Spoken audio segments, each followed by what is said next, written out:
Yes, sir.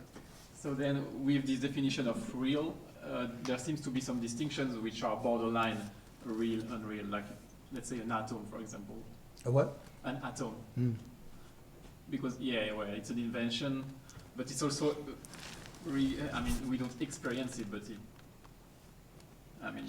you see what I mean? Yes, it can be useful in certain ways, but most of the time it's not useful at all. It's just a thought. Yeah. And the atom itself is a belief, right? But it's one of those we could call a valid belief because it seems to prove itself out over and over and over again. But, you see, just like the atom, since you brought up the atom, right? You know how atom actually got created in the very beginning, right?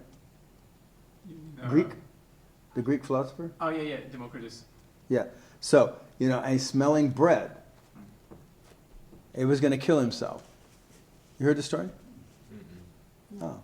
Well, he's sitting in a room. He's going to kill himself. He wants to kill himself. Life is meaningless, blah, blah, blah. I'm going to kill myself, whatever. He's a Greek philosopher. And his sister or something says, well, okay, but don't do it before the holidays. Some holidays. Like Easter holidays.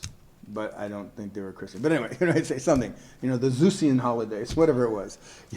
And don't do it before that because people are going to come over and blah, blah, blah. And then do it after, because it'd be a bummer if you do it before this celebration. He says, all right. So, he's sitting against the wall in the other room. And he's, sitting there and his sister was baking bread. And he smells the bread. And it's good, right? Smells the bread. And he says, wait a minute. She's baking bread in the kitchen. I am not in the kitchen. I'm in the other room. How is it that I smell bread? You see? So you start thinking about it. Okay.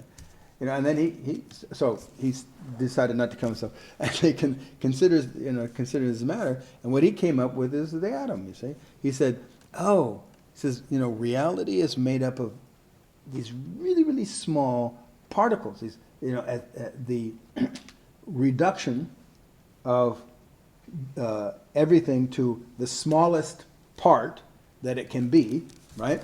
And so what's happening is little itsy bitsy pieces of bread are breaking off from the bread, floating through the air and getting into my nostrils, which is actually true. That's how come we can smell bread. But don't think about that when you get shit and stuff like that. Oh, I'm actually inhaling some shit here. In any case, it is actually, and so he invented atom as a thought, a philosophical proposition. And it caught on. And then later, scientists got, it's actually true. Blah, blah, blah. And then we found out the atom was not the smallest particle possible, and that we started dividing that up, et cetera, you see.